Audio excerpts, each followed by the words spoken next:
Alex back here. So last time we saw you, it didn't go your way. I know you're very analytical and about MMA. So when you went back, what were your kind of takeaways about the fight, and what do you think really went wrong? Yeah, good question. One, congrats to Buckley on his win last weekend against Luque. He looked great. Dude's built like a cannon. It's crazy. So after the fight, my coach was like, "Morono, you looked flat. What happened? Like why the kind of like lackluster performance?" So it took me a couple days to kind of sit and reflect. And I've never ever been one to make excuses. So I always try to figure out like why things happened and then make those adjustments. And I did change one thing in that fight. I remember when I got the matchup, I wasn't particularly excited. I like fighting the vets naturally, but knew it was going to be a tough opponent. And then it was at the Apex, and I just fought in a couple of crowds. So I was like, you know what? I'm going to make this one routine. I'm going to slide in and slide out. And turns out like fighting is anything but routine. And I realized why fighting is so important to me, and it's to experience that like emotion and fatigue and energy and everything. So I remember I dialed my rageometer down for that fight, and like my warm-up was kind of flat. The walk was not exciting. And then I was ready to scrap. Like I was as prepared as I could have been for the fight camp on that one. And just started kind of slow and never really found a rhythm. So I was actually really happy to get booked at the Apex again so I could dial that rageometer back up and really enjoy the walk and perform like I do. And doing that against Buckley was the wrong guy to do it against. I needed to get a little wild against him, and I tried to be like really tactical and really technical and calm. And that's just not really who I am. I've even made mistakes in the past of bringing too much pre-fight energy, and sometimes it would make my opponents' energy levels rise. But I would rather that than be lackluster. So I think just dialing like the energy and the mindset back up to where it normally was is what I needed to do. Like if it's not broke, don't fix it. And I feel like I had everything dialed in really well, and like just shifted my dial a little bit in that last fight, and didn't perform great because of that. And that's interesting you say that, fighting shouldn't be routine, because it's kind of the opposite of what other fighters say. They want the exact same routine every day. They want everything lined up. Anything throws them off, it can kind of set them off. So how do you kind of make that assessment for yourself? Like, I don't want this to be like routine. So I'm not particularly superstitious, but I'm a super scheduled person. Like even out of camp, I follow the same training regimen. And then on fight week, everything, I try to track my weight numbers and everything, but I'm talking like fight day. I don't want it to be like any other day. Like I want to experience all of the emotions that come with fighting. I actually had a fight years back in the UFC that I had lost. It was a big fight in Houston, very unfortunate, big favorite to win, lost it. And the next day I was like, why do I put myself through all of this? And like, obviously not fighting is never an option.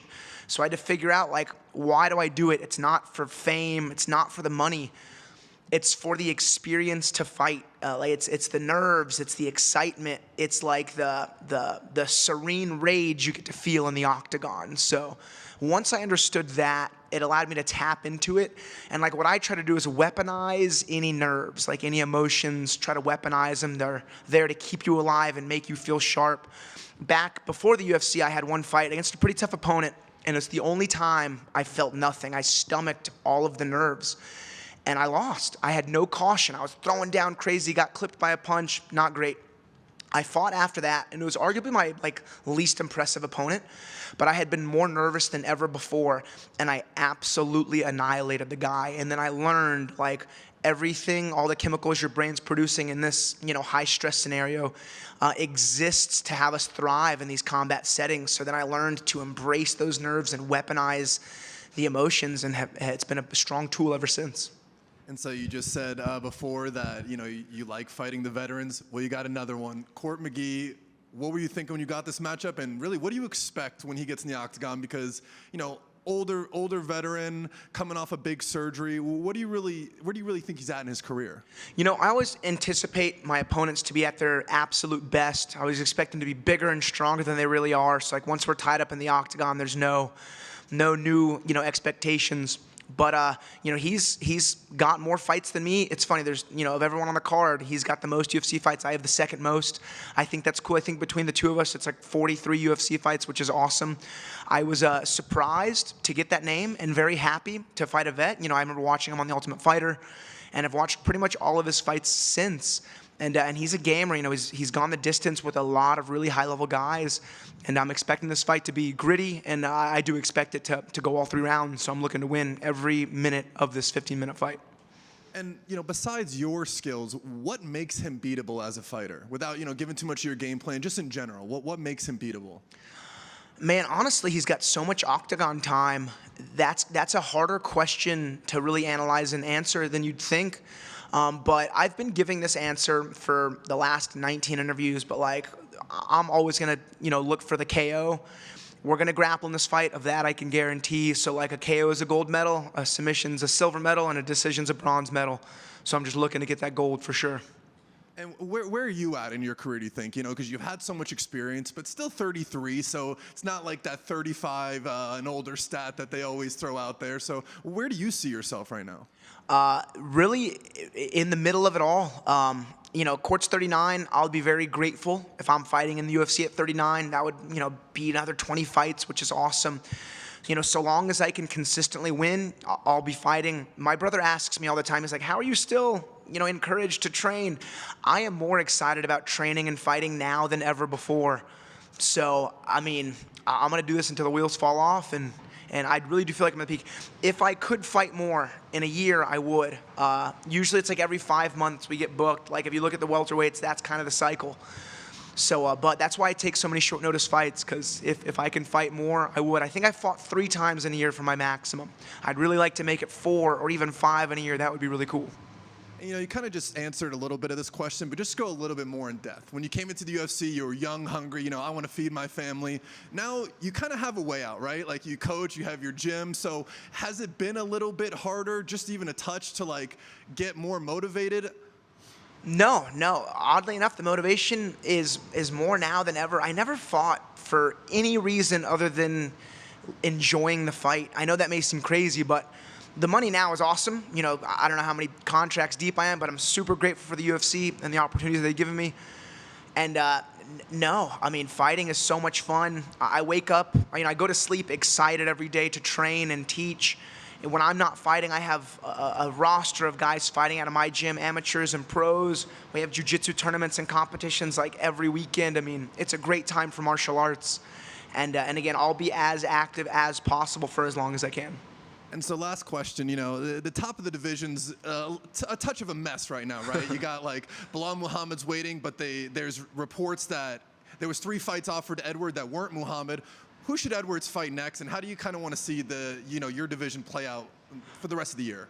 It's a great question. Give Bilal the title shot. I mean, Edwards has done a good job as champ. You know, I could see him defending his belt for some time, but, you know, Bilal's earned it. How many fights win streak is he on? You know, I don't know, but the activity is always cool. You know, I can't really think who's in the top 5 for welterweights. You got Leon and Bilal. Shavkat's the main one. They're talking about Islam maybe comes up. You know, maybe Hamzat goes down. At least these were just some of the rumors. Yeah, man, I like when guys stay in their weight classes and like defend their belts. But yeah, Shavkat's an interesting guy. I know Jack Della Maddalena called him out. That'd be a fun fight to watch for like a potential contender. But I'd say like let Leon and Bilal fight, and then let the winner of Maddalena versus Shavkat, you know, fight there for another belt. But it's cool. There was a big, heavy, like, wrestling influence for the champs for a while, you know, with Woodley and Colby and Edwards. And now it's a bunch of well-rounded guys, but mostly strikers. And I think striker champions are the more fun champions to watch. I know it's my last one, but I just remembered one more. I've heard in a lot of interviews of yours, you know, you voice your respect for Jose Aldo. How cool is it to hear a legend like him is going to be coming back? Yeah, man, Aldo's a beast. I got this artist. He's one of my purple belts at our gym, Frankie Cardona. He's like known for painting murals all around Houston for the Rockets and Texans. And we have 6 MMA people on the wall at my gym, like myself and Ricky as like a gift from him. Then I got DC and Habib and Valentina Shevchenko and GSP. But then on the striking side of our gym, I'm getting 6 other portraits, and Jose Aldo made the cut there. It's like Mike Tyson, Muhammad Ali, Buakaw, my old coach, Gerardo, may he rest in peace, love that man. And then we got Anderson Silva and Jose Aldo. So we're going to have Aldo looking over us when we're low kicking each other. But yeah, he's the man. He's fighting Jonathan Martinez, who's got a great low kick game himself. That's an interesting fight, but I'm looking forward. I'll definitely be watching that one. Like both dudes, but I'll definitely be rooting for Aldo. And it's great to end the day with a little Buakaw shout out. So hey, thank you for my that, man. and thanks for your time. You got it. Thank you. Hey, Alex, what's the plan for Sean Canard? You know what? Sean's a beast. Man, he broke his hand, and like he made a post about it in his last fight. Still won. He was able to like kind of easily win that fight. In between rounds, we were like, you can beat him without it. Like we like made some mods and calls, and sure enough, he finds the finish. I don't know, fight once more. I think August was our mutual doctor's return date for him. Fight once more, maybe go contender series. I know the 85 division, you don't have to have that many fights and then get signed. You know, we'll see. I know Sean's 34 or 35, so he doesn't have too much time, but he's a beast. He just got promoted to black belt. I gave him his black belt in January. The broken hand stinks to deal with, but it happens. I actually broke my hand in the Buckley fight, but thankfully it didn't require surgery or anything, so I was healed up pretty quick. But great question, Top Gun, man, I love him. He's actually, I didn't realize this, my striking coach is behind us. He did it in a post, but Sean's fought, I think 7 or 8 times, AMI and Pro combined. He's never lost a round. He's a beast. Great striking, great grappling. He was a SWAT team captain and a police officer, so he's been through some crazy scenarios, so he's got like a perfect mind for combat sports. But he's healing up now, gonna get back to training soon, and then he'll fight for Fury, get another win, ideally, and then go to contender is kind of my long plan for him. And how bummed was Ricky Turcios having to, not fight at UFC Mexico? So Ricky is one of the coolest guys ever. Again, Coach Matt, my striking coach, said, he's like, Ricky is the nicest guy ever, but in the cage, he's even meaner than I am. He's got such a good switch for MMA. So in Mexico City, we just finished our warm-up. I'm switching out of my sweaty warm-up clothes into my fight kit, and they let us know that Rosas isn't going to fight. And like I was like, is the fight 100% off? And they were like, it's 100% off. And I told Ricky, and Ricky was like meditating, about to make the walk. And he was cool. Now, granted, it was so out of our hands, for him. And Ricky's not one to like lose his cool or freak out, but he was like, all right, what are we going to do? And they're like, we'll rebook it soon. They tried to rebook it for the next week. We got our plane tickets. We signed the contract, but it still didn't work out. I'm not too sure what went down on Rosas' end. But Rick was cool. It was so funny. He was ready to go fight and win and then go eat some queso birria, which is a really unhealthy but awesome Mexican taco dish. But he never got to do it, and the fight never happened. So, he definitely got kind of caught in the wings there. But he's cool, man. He's staying in really good shape. He's like, every Tuesday I'm waiting for the call for a new matchup. So I know the UFC will do right by him. They hooked him up and told him they'd book him here pretty soon. Thanks, man. You got it.